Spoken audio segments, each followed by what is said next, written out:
Aloha and welcome to Island Connections. I'm Brahim Aoude. Trump's Middle East policy. This is the topic we're going to be discussing with our guest, Farida Farhi. She's Department of Political Science affiliate graduate faculty at Manoa and also an independent scholar and an author. So, Trump's Middle East policy. Does he have a policy? At this point, it has not revealed itself, let's put it this way.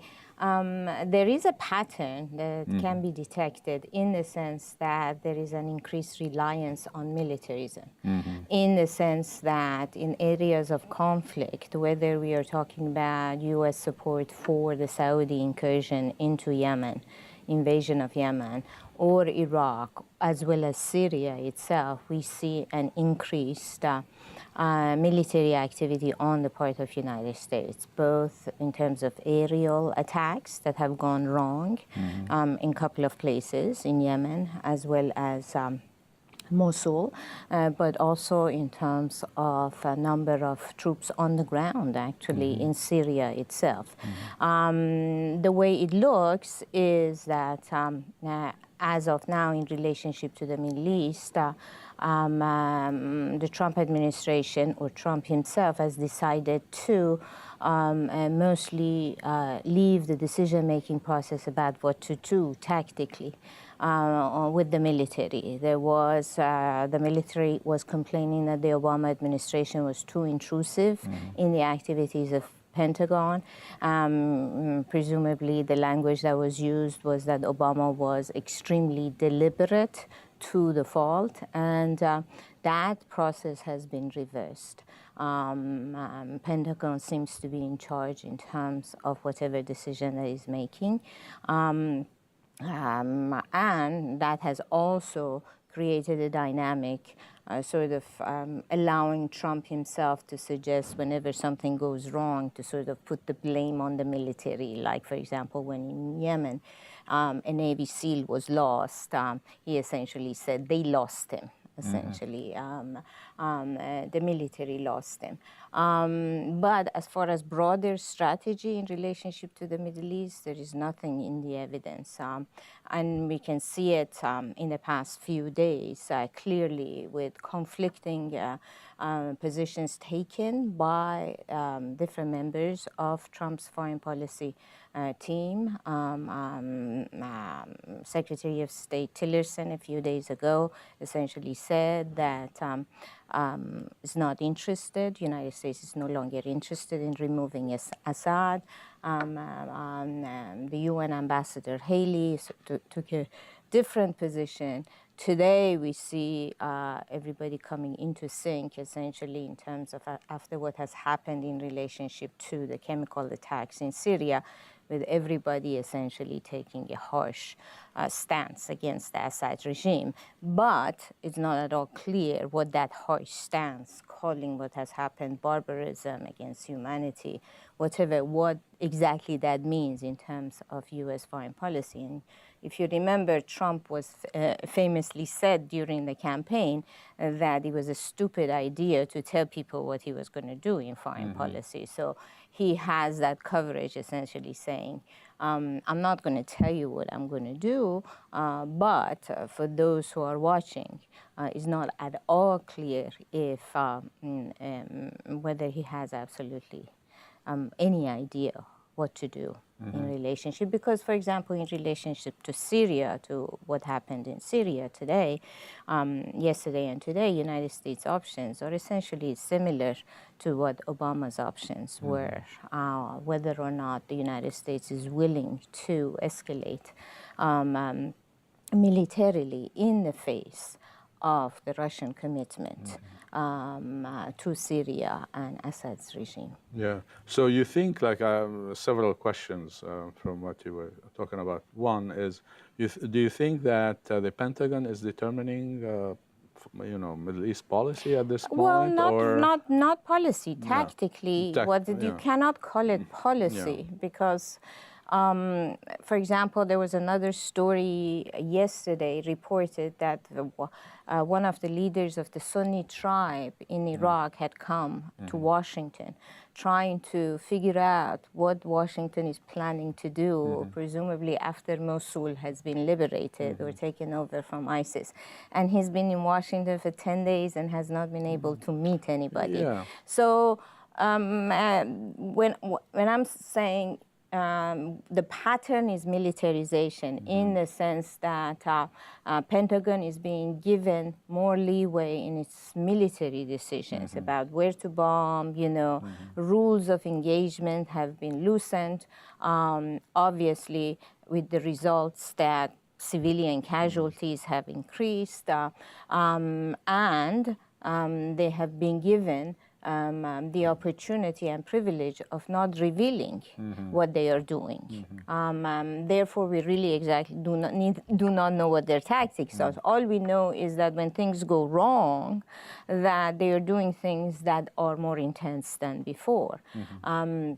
And we also know that, for example, United States has increased its on-the-ground presence in Syria.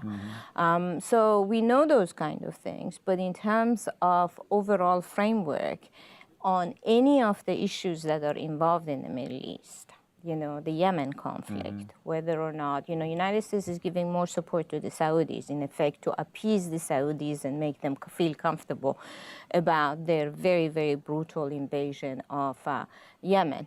But, is there a peace process going on? Is there a political process going on that attempts to bring different groups together to do something? No, nothing like that is happening. The only thing that is happening is actually quite worrisome in the sense that United States has increased its rhetoric against Iran, essentially suggesting that the Iranians are meddling in Yemen and threatening Iran to stop that meddling. So that essentially is the only policy that is being articulated in public is that we are threatening Iran. So everybody is worried whether or not there is another war on the way. In relationship to Iraq, the dynamic remains the same. There is cooperation between the Iranians, the Iraqi government, various Shiite militias, as well as the Kurdish forces, to take back Mosul. But again, it's not at all clear what happens afterwards to the population that is there. In Syria, the situation is even much more complicated because, United States presumably has allies, but those allies are at odds with each other. So, the Kurds and the Turks, do not get along. The Turks are worried that the Kurdish population of Syria will eventually declare some sort of an independent state within Syria. So, and it's not at all clear what will happen once, presumably, Raqqa, the city of Raqqa, the capital of ISIS, is liberated. Because there is no political process. United States has not participated in the political process. It's a Russian-led political process, to be sure, with Iranians and the Turks, but the Americans have not participated in it, so it's not at all clear. Okay, let us say there is success. ISIS is defeated, and does not spread around to different areas and rear its head in another place. Let us assume that happens, but they have, in this process, in this civil war, essentially, both in Syria and in Iraq, you have so many different players that in order for the final results to get anywhere, for peace to come to those countries, you have to have some sort of a plan about what you want to do. There is nothing in the cards that has been suggested. And I have to say that, this is not necessarily only a Trump administration problem. It was also a problem that existed in the Obama administration. It's just that in the Trump administration, there seems to be, given his campaign promises that, I'm going to get rid of ISIS, that, he has given permission for the military to do whatever it can.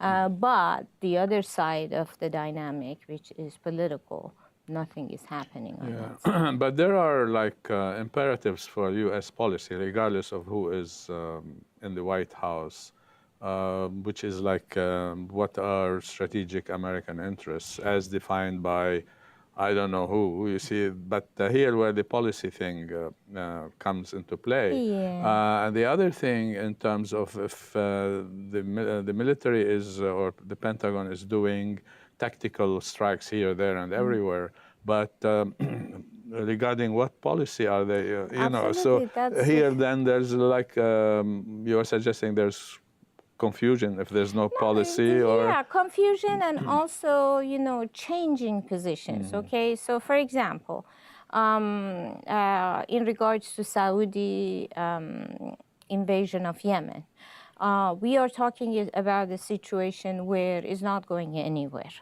And the only where that it is going is that we know that about 2/3 of the population are very close to starvation, if not in starving situation. So the situation is extremely dire. So the Obama administration, for example, at the end of its terms, was coming sort of to terms with this reality that what the Saudis were doing in Yemen was not only immoral, but also ineffective. It wasn't going anywhere. Okay, so there was some sort of hesitance in terms of, you know, there was a little bit of pullback because people were saying that that war in no way is serving U.S. interests, you know, in terms of its legitimacy, its popularity, its value in the region. That policy has suddenly, you know, you have the Crown Prince of Saudi Arabia coming to the United States. I don't know, you know, what happens. That policy is now changed, okay? So again, without a broader frame, political frame of, you know, what the objective eventually is, what the horizon eventually is. So that's the same thing. The same thing in Bahrain. You know, Bahrain is a small island where the Saudis, you know, it is dominated by a particular ruling family that does not represent the majority of the population. Why don't we, why don't we put the map of the Middle East and then people can follow a little bit. Okay. So, you know, Bahrain is just a little dot, you know, in the Persian Gulf between, you know, can see between Iran and Saudi Arabia. So the Obama, you know, it has been engaged in a variety of human rights violations. United States has had a difficult time managing that situation because it has a major naval base, the Fifth Fleet is there in Bahrain.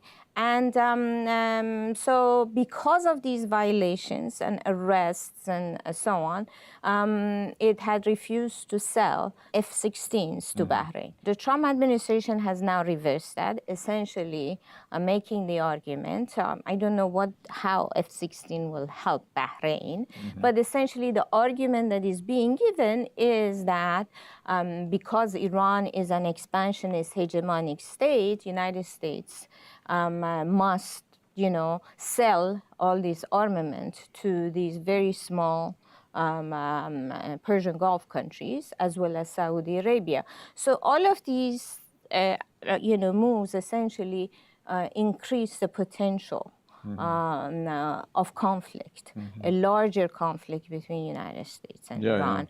But you know, we also have Trump on record during the election essentially saying that his interest is domestic politics in the United States, and he's not interested in any kind of increased involvement in the Middle East itself. And yet, you know, this dynamic of increased arms sales and militarization of the region through increased American presence suggests otherwise. So, you know, does this reflect confusion? You know, I think at least partly is that. Does it reflect the fact that he was just saying things during the campaign without understanding the heavy military interests that are intertwined with the sale of weapons and militarism in the Middle East. And now that he has come to power, he's become president. People have told him, no, You can't do that. I can't do that. We need to sell arms to Saudi Arabia. We need to have their friends. We need to do this. We need to do that. So he's coming to deal or adjust to these realities incrementally. Whatever that is that, ultimately, at the end of the day, the Trump administration's policies in relationship to this broader Middle East looks no different than the confused policies of the Obama administration at the end of the day in relationship to most of the countries in the Middle East, except you now have more military attacks against the Middle East. The only major,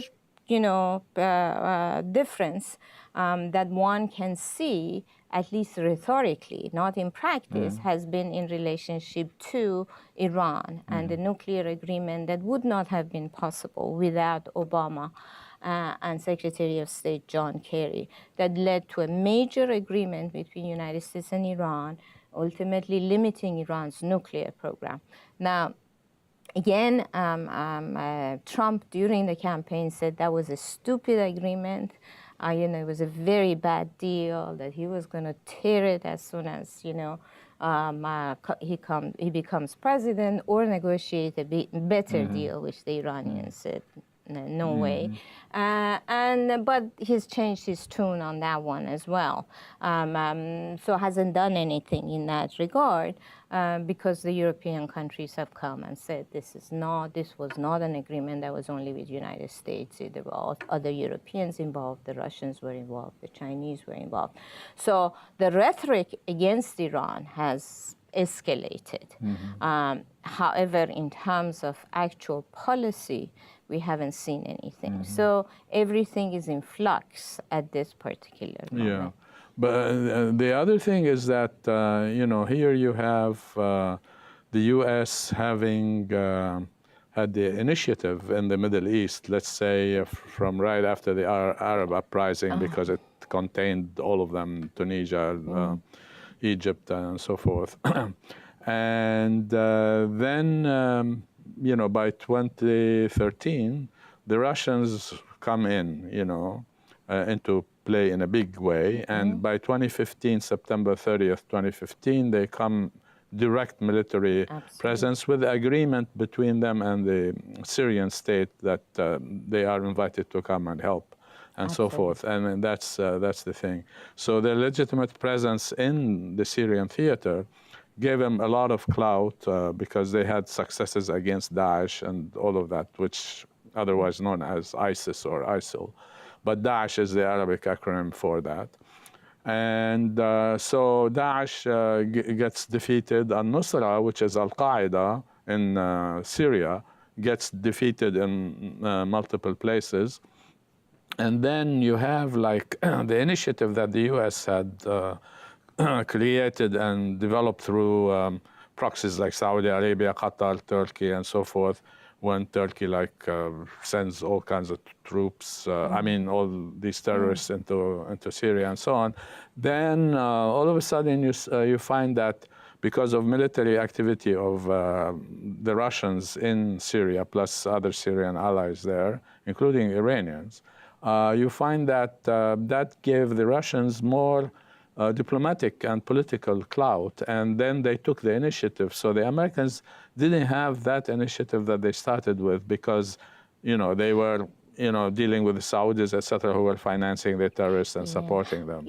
After what happened in Aleppo, a few months ago, when the combination of Syrian troops, Iranian support, as well as Russian support, area support, led to unification of Aleppo. Aleppo was divided. Part of it was controlled by ISIS, part of it, or different rebel forces. Anyway, those rebel forces were defeated, and Aleppo was essentially taken back with that, what you say, heavy Russian involvement, Iranian involvement. The terms on the ground completely changed. And once that happened, perhaps it was also, United States campaign, transition. Suddenly Syria disappeared from the American political discourse. Right. As I suggested, the political initiative moved, there were meetings between the Russians, the Turks, as well as the Iranians about what to do, and the Americans were not at all involved. Yeah. I think what has happened, and I think this recent attempt, what has happened coming back of Syria is indeed an attempt by those countries in the Middle East that have been trying to get rid of Assad and destabilize Syria, like Saudi Arabia and so on, to, seeing sort of a clueless Trump administration, not knowing exactly what to do. And I suggested a few days ago, Secretary of State suggested that removing Assad was not on the agenda. And then suddenly we see this very, very active situation where everybody is trying to sort of convince the United States to become more involved. So I think we are at that kind of a period. So I would not underestimate the role of regional players in trying to, bring back the United States in a more active way than before, or at least the second term, the latter part of the Obama administration. Whether it's going to be successful or not. Let's put the map, Syria map on, and so we can talk more, because it shows Turkey, Iraq. You can see on the upper part the city of Raqqa, which is controlled by Daesh. Aleppo is further west. That has become, the Syrian groups and so on are coming, effectively from the western, moving towards Raqqa. And then on the other hand, you have the Turks coming from the east. And then from the top, you actually have the area that has been liberated, or it has been under the control of the Syrian Kurdish forces. And that's where the tension also lies, because ultimately, if Raqqa is liberated, the so-called capital of the Islamic State, then the relationship between all these forces have to be negotiated. Yeah, right. Here, it's interesting, just some demographics. When they talk, whether it's the New York Times, Washington Post, CNN, whatever, about the Kurdish region, I mean, the demographics in terms of Syria, the Kurds up in the northwest, and also east, they know more than 20% of the population. The other population is basically Arab, 80%. So, and to appease the Turks, the U.S. said, and it's not only Turkish troops, there are Arab, troops also in it, Arab tribes, etc., fighting. So that kind of appeased Turkey a little bit.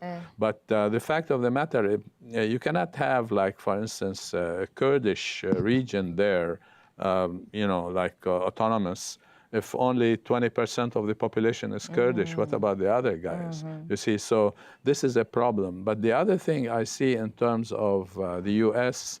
and the Kurds, the U.S. needs fighting forces on the ground. And so it's relying on the Kurds, and that's why there's some kind of tension between it and Turkey regarding the Kurds. But it hasn't even been sufficient, So you have an increasing number of special forces, on the ground, because, at least in the case of Syria, all the training that various intelligence agencies, in particular CIA, has been engaged in relationship to the quote-unquote moderate rebel forces have not been successful. That's the reality of Syria, and that's the logic of increased involvement. Now, we'll show two maps, one of Iraq and one of Iran. And so the one in Iraq shows also like Syria, Iran, Saudi Arabia. Yeah. Exactly. So you can see the area of influence in terms of the Daesh,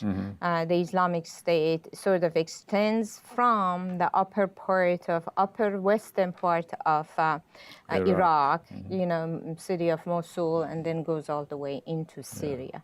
And that area, it's, you know, in many ways, it's a no man's land. You know, it's very desert-like. It's very difficult. You know, it really, you know, when people, you know, you see lines over there, you know, it gives an impression, you know, as though there is a wall there, and, you know, people, you know, check in and check out when they get to the red line, you know. That, it just doesn't work that way. You know, it doesn't work that way in relationship to countries in which the central government has been deliberately weakened. Right, you know, thanks to the American invasion in 2003. Yeah, 2003. So that dynamic doesn't exist in relationship. Show the map. I'll show you in relationship to Iran, for example.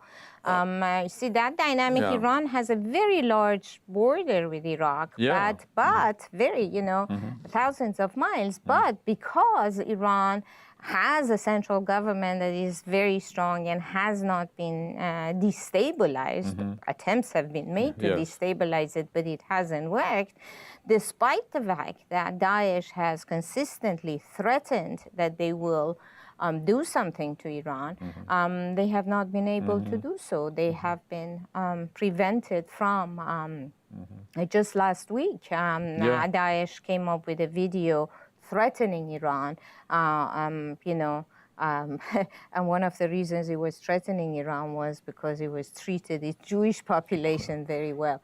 So that was really funny. But, you know, the fact that you have these central governments deliberately, as I said, weakened, is very much part and parcel of what is happening. And the reason, you know, even enhanced militarization, you know, especially militarization that comes mostly through air, which is the mode of conduct on the part of the United States, is not working. Yeah, just like a little bit of geography, like Anbar province, A-N-B-A-R, the Anbar province is the largest province in Iraq, and it's like all the way to the Saudi border, and all the way up towards the middle of where Syria is, you know, on that red line. And then you have the Mosul also, which is north west. And so you have like Daesh still in control of a lot of area in Iraq plus Syria all the way to Raqqa.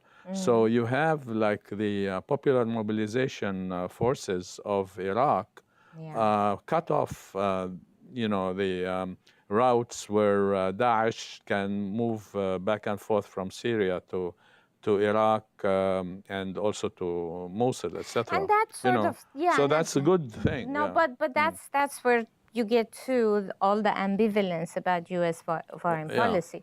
Okay, these popular mobilization forces are quote-unquote Shiites, you know, let us assume that most of them, okay, let us assume but that they have Christians and Sunni and the rest of it, but you know, they have become identified purely on religious grounds, you know, as though religion is only the identity people have, you know, tribal or, you know, regional, or these kind of things do not matter. But let us say that they are purely Shiite, and they have become identified in the, you know, policy world in the United States as essentially movements that, forces that have been trained and organized by the Iranians. Okay? Now, Iran does not hide this fact that it has, you know, that it is a neighbor of Iraq, that stabilization of Iraq is very important for it, and having influence in Iraq is extremely important for it, because, you know, remember, Iraq during Saddam invaded Iraq. So they are not hiding this fact. However, once Mosul was taken over and fell so quickly, to ISIS because the Iraqi military forces just withdrew. The Iranians, there are all signs the Iranians were also taken aback, but they immediately reorganized, and with the help of the Kurdish Peshmerga, as well as organization of these popular forces, they are very much at the forefront on the ground, not from the air, in fighting Daesh or ISIS. So that's where the dilemma comes. On the one hand, you know, you read all these think tanks in Washington complaining about Iran's influence and complaining about the fact that they have too much influence with these popular mobilization forces. And Iran has hegemonic aspirations that it wants to take over. On the other hand, you know, there has to be some sort of coordination between the Iranians and the Americans, not directly, but at least indirectly via the government of Iraq, to fight, to take back Mosul. So that's what I say. You know, the confusion and ambivalence is about, you know, a political dynamic that ultimately presumably benefits the United States, which is not there. Yeah, unless the Americans want Daesh to stay in Mosul and in Syria, which was contrary to what they are enunciating, then Iran should stay away. But actually, there has been some indirect coordination between the Iranians and the Americans. Of course. Not only now, but even in Afghanistan and so on in 2001 and that so one forth. was a direct coordination right. that nobody denied. You know, the Revolutionary Guards and American forces directly cooperated. But because immediately afterwards, United States came up, Bush administration, with the axis of evil, putting Iran, the Iranians said that they will never do that anymore. You know? So in Iraq, the Iranians have been extremely hesitant to cooperate directly with United States because the argument is the United States stabs you in the back. Although they defended, you know, the Kurdish region, were it not for, you know, Iranian advisors, etc. Immediately after Mosul was taken, absolutely. Otherwise, the Kurdish region would have been like Daesh controlled. Exactly. I mean, people question that. And Baghdad. You know. Well, they question, but I mean, this is things happened on the ground. We saw those. It was the Iranians that immediately came in, cooperated with the Kurdish regional government, and, you know, effectively created a barrier between Mosul and the Kurdish regional KRG. So that dynamic exists. In a similar way, you could make an argument in Syria as well. You know, at least until today. We have the map on. Until today, where you actually have lots of bombast coming from these Washington about what they're going to do in Syria. The reality was that the Russians and the Iranians on one side and the Assad government on the other side, as well as the Americans and the Turks and the Kurds, Syrian Kurds. It's a lot of people in there. They were coming from different sides, trying to effectively destroy Daesh.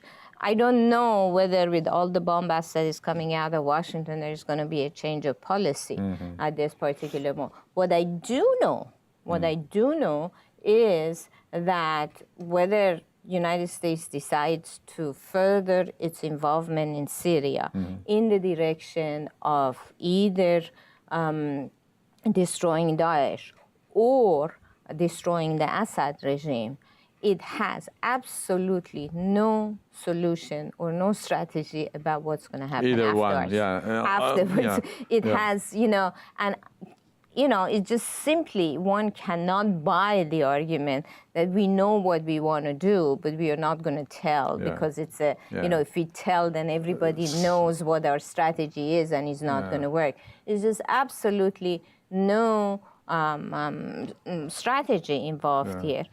So the Trump administration, as I suggested, is in a very, very difficult position in relationship to Syria. Is in the same position that the Obama was. And mind you, you know, although Trump had said that he did not want to have any kind of involvement in Syria. During the campaign, he had said that he was against safe zones in Syria, while Hillary Clinton talked about the establishment of safe zones. Trump did not, but Vice President Pence and some of the national security establishment, members of the establishment, have talked about the possibility of a safe zone. But the reality is that the Syrian fight is no longer a regional fight because you have the Russian involvement. So if United States decides, it's not a as people say, it's not a proxy war between among regional players anymore, Iran versus Saudi Arabia. If United States goes in, you know, totally, you know, full-fledged, whatever, you know, this is an international war. It cannot be a repeat of what happened in Iraq in 2003, because now the Russians are on the ground in Syria, Iran, etc. So the fact of the matter, it would be a conflagration, that a regional conflagration, not only something is happening in Syria or Iraq or whatever, but, you know, the whole thing. And that might be really detrimental to U.S. strategic interests in the region. Because, you know, they had like at least 135,000 troops in Iraq in 2003, the Americans, and even more than that. Now they only have like 2,500 in Syria, right? Okay, 9,000, 10,000, 15,000. That's not going to do anything. Plus the numbers, even if they make it 50,000, that would create the conflagration, which would be detrimental to U.S. Let us strategy. not forget that Afghanistan is also not in a good situation. There you go. So if you are thinking about resolving the issues militarily, then the path in Afghanistan is also towards increased military presence. Because again, you know, they haven't figured out a political process to do it. So this is not, you know, and you know, this is happening in the midst of a situation where United States effectively does not have a complete national security team that can think about these things. That's why you, as I suggested before, you know, you essentially have a process or a dynamic that is very, very militarily heavy without any kind of strategic component, political strategic component. I'm going to put this map, Lebanon, right? So you have like the state of Israel and Palestine right here, Syria, Syria right here. All over.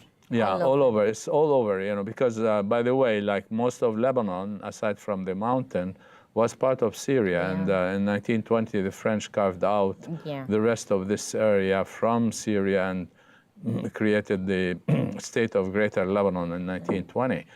So here, why I'm showing this is to say that if there is a regional war, Lebanon, which is kind of stable, unstable now, and the state of Israel, etc., all of these guys would be like a part of this regional conflagration, which would be detrimental to U.S. interests. I mean, you know, I'm glad you gave the example of Afghanistan, because Afghanistan, the Russians are not there. Exactly. You know, and everybody is like friend of the United States, more or less, and then they're not having any success in stabilizing Afghanistan. They are only fighting the Taliban, you know, that they were presumably defeated them.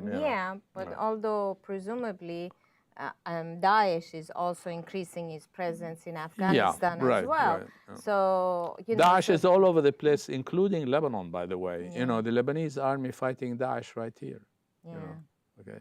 And there are sleeper cells in Beirut. You know, Daesh, sleeper cells in Beirut. So the U.S. better be serious about fighting not only Daesh, but Al-Qaeda, which is al-Nusra, and the rest of it, and the rest of the terrorists in the area and in the world, because, you know, they hit St. Petersburg, and they hit France, Paris before, and this and that, and the other place, you know. So it's really world kind of war against terrorism and so forth.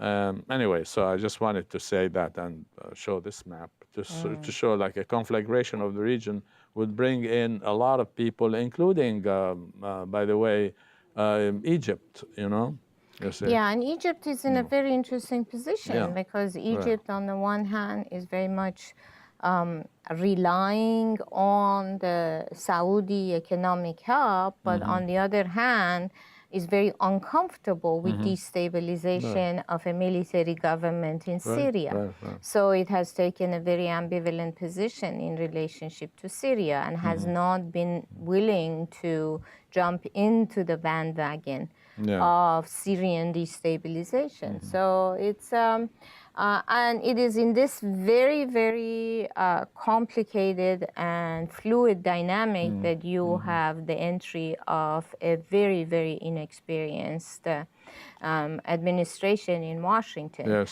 That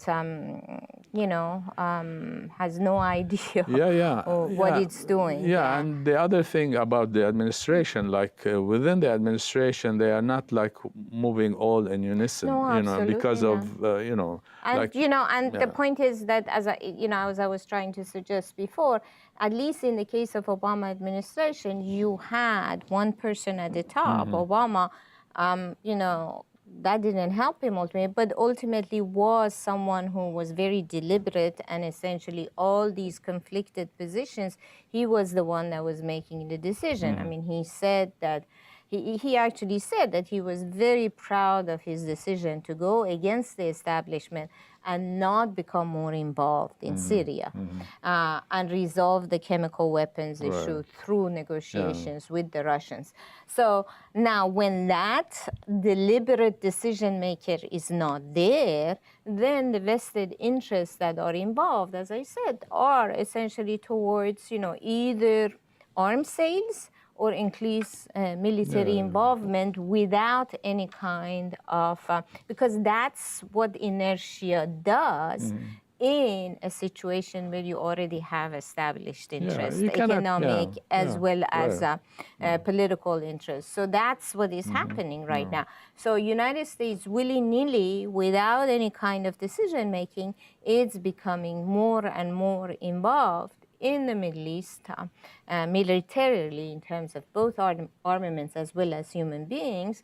And, the end result may be extremely dangerous, either direct confrontation with the Russians or, essentially a decision to do something with Iran. I mean, you cannot have policy and strategy through Twitter, I mean, that's, amazing. I mean, what's happening. And give it like the CIA fighting with other kind of institutions, part of the foreign policy structures, etc. You cannot do that kind of stuff.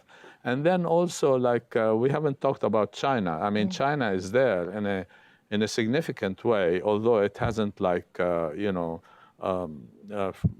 showed all its cards in the Middle East, because part of the thing in terms of U.S. strategic interests is the rivalry between China and the United States, right? I mean, we see that happening even under Obama or now under Trump, talking about China is the one that is not behaving itself, etc., despite Xi Jinping coming over and all of that, Yeah.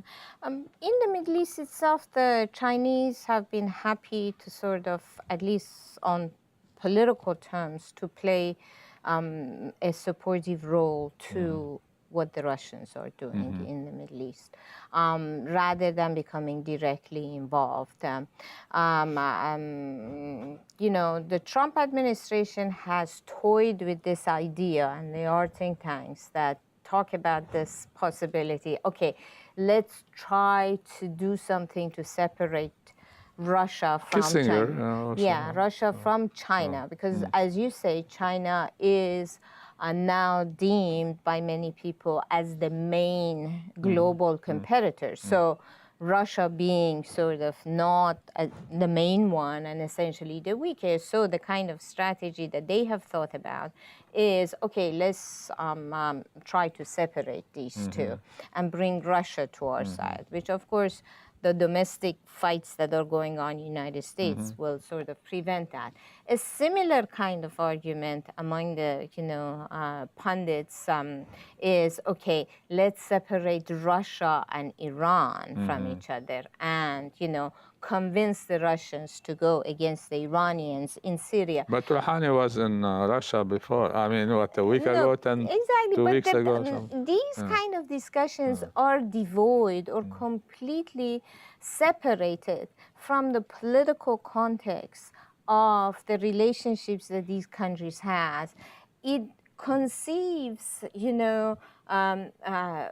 strategic relationships or relationships in general among countries as sort of a monopoly game, Okay, we give some money to this Linear one, kind of stuff, do right. this, do that. So the Saudis tried it with the Russians 3-4 times. Exactly, and it just, does not, So, for example, for a long period of time, the argument was made that, okay, the Iranians are vested, completely tied to Assad, while the Russians are not. So let's try to find a wedge in between.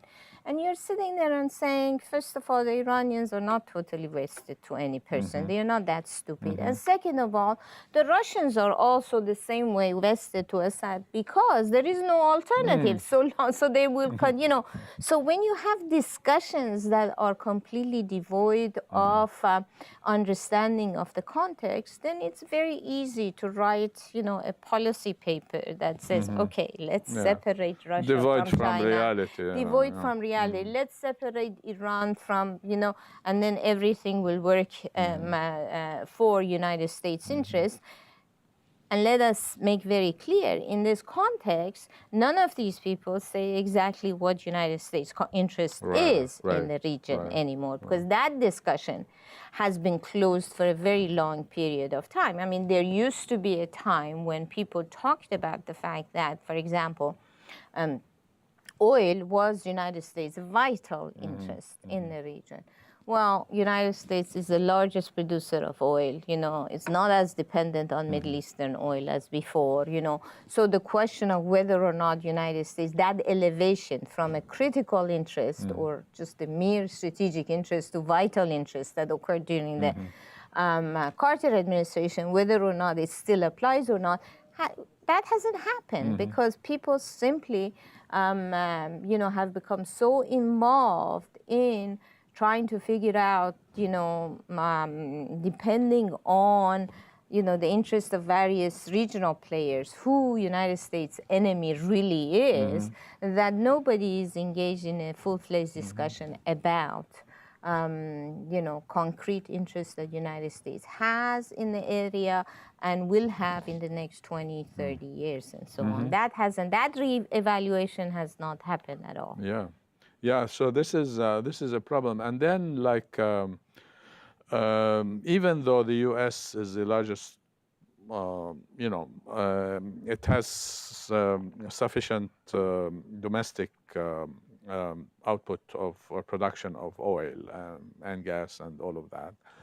The fact of the matter, it cannot relinquish those kinds of finds, especially in the Mediterranean right now, especially gas fields and all of that, to the other guys, to the Chinese, for instance, and also to the Europeans, because the U.S. has to continue kind of controlling Europe in a way, so that it can be. That was always the argument. That was the argument that the issue is not actually control of military, but denying it to others. Denying to the others. But the point I'm trying to make is that this has been an argument that has been made for the past 30 years, since 1980s. Now, shouldn't there be a time where you go and look at the situation and make a reassessment of this situation, given changed circumstances, the constant military involvement of the United States in the region? Is American interest constant military involvement in the Middle East? I mean, maybe that's it. Maybe that's what makes American economy work, but there hasn't been any kind of reassessment of these kind of strategic positions that have remained the same for the past 40 years. Yeah. And they are not, people are not engaged in, you know, so people are constantly talking about American interests in the region being served or not being served. And the question that I have is, well, in 2017, what are the American interests, absolutely, you know, yeah. American Right. interests in the region? Why aren't we having that conversations? You know, what are people are saying about, you know, is the American interest in the region to prevent, quote unquote, Iranian hegemonic administration, you know,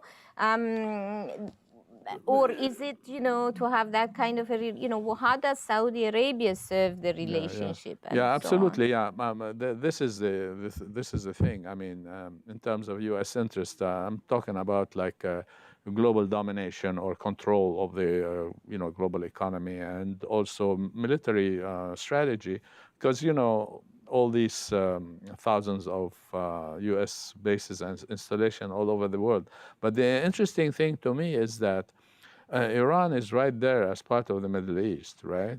And the U.S. doesn't want it to like intervene in Iraq in case like Daesh is there and threatening Iran. But the U.S. comes from like 15,000 miles away or 10,000 miles away, depending where you're coming from, to the Middle East to assert its own interests. I mean, this is kind of illogical to me, you know. But I think another important impetus for the United States is the question of the state of Israel, you know, and also its relationship to the question of Syria, the question of the Palestinian question as well. And this is, I mean, rather critical. So far, the U.S. has operated in a way that supports Israeli occupation, etc. Just like a couple of days ago, there was an incident where like a 10, 11-year-old girl was shot, you know, by some Israeli guy, I don't know, with a machine gun. Israel announced that it will begin a new settlement, Right, completely yeah, yeah, new, yeah. you know, what they call outposts. Yeah, yeah. You know, so there is no doubt that Israel has no intention of giving up I mean, Yeah, the West Bank the or West something. That's Bank. finished. I mean, they're That's not going to finished. give anything. Yeah. But So, yeah, so the United States has wedded its, you know, policies to whatever, you know, it's a follower, you know, cannot. So, so far it has failed strategically in the Middle East. Now it's trying to pick up the pieces if it can, but we don't know. I mean, that is the problem. So hopefully that they won't have like a conflagration, regional conflagration in the area, given all these powers. No, but the dynamic that is Yeah. created is promotes. Yeah, absolutely, yeah. So That's you why know, hopefully not. An you know. Israeli government that is unable to deal with its internal affairs, which is Right. Palestinians, because Palestine lives inside Israel. Yeah. Then it has every incentive to externalize its problems and, for example, attack Lebanon. Say my problem is Hezbollah in Lebanon. Or attack Syria. Or say my problem is in Iran. See, so that kind of dynamic is very much, you know, it's, you might say nothing is happening right now. Everything is quiet. But, you know, any sane person looking at the situation, you know, can look at it and say this is a pressure cooker situation, and ultimately it's going to blow up in some ways or another. Yeah. In fact, you know, there was a high probability of an attack on Lebanon just like 6 weeks ago. Exactly. Israeli attack on Lebanon. That was stopped by threats from the Lebanese resistance against the state of Israel. Okay, so that is, no, I mean, that is one thing. So here the danger, I mean, so many things in flux that create that danger for war, but hopefully that would not really happen. But let's look at the map, I mean, the entire map of the Middle East and North Africa, which is, we call it MENA. In terms of summation, what can we say about the threat of terrorism on the one hand, and also the problems that the U.S. has created recently since 2011 in the area? And I'll just start with giving you some kind of initial thing, which is Libya. Libya was stable. I mean, regardless of Gaddafi was a dictator, whatever.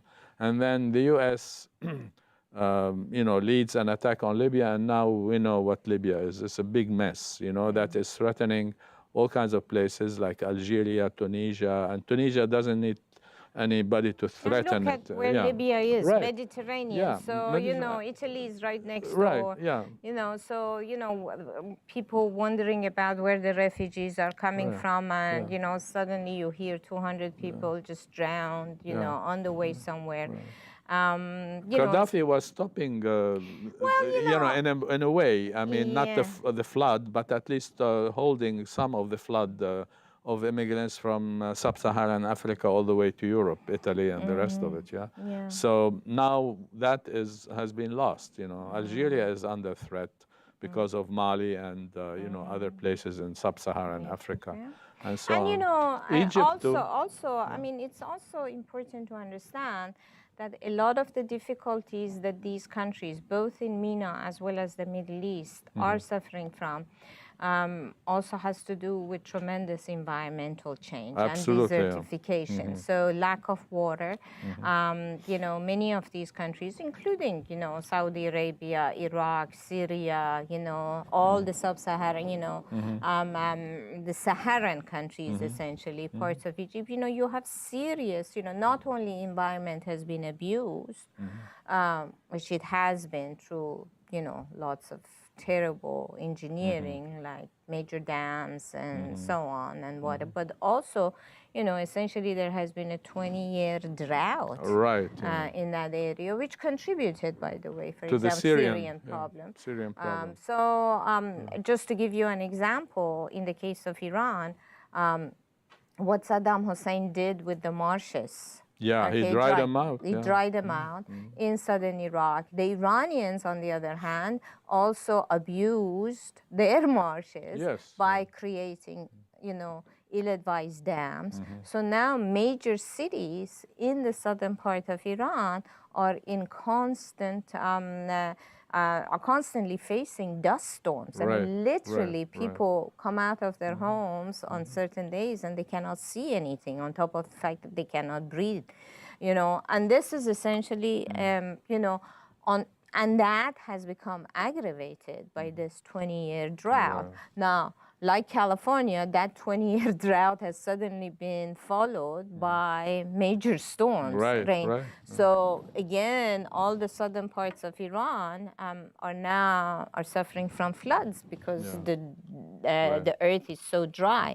So that dynamic has, just simply not taken into account, and instability in these countries essentially prevents governments and outside help to come in and do something about. So the end result is that in places like Yemen, which was already suffering from severe drought and water shortages, you have a situation that is extremely dire. And in those circumstances, what do people do except to start moving around and going to places where they can survive? Yeah, we can say,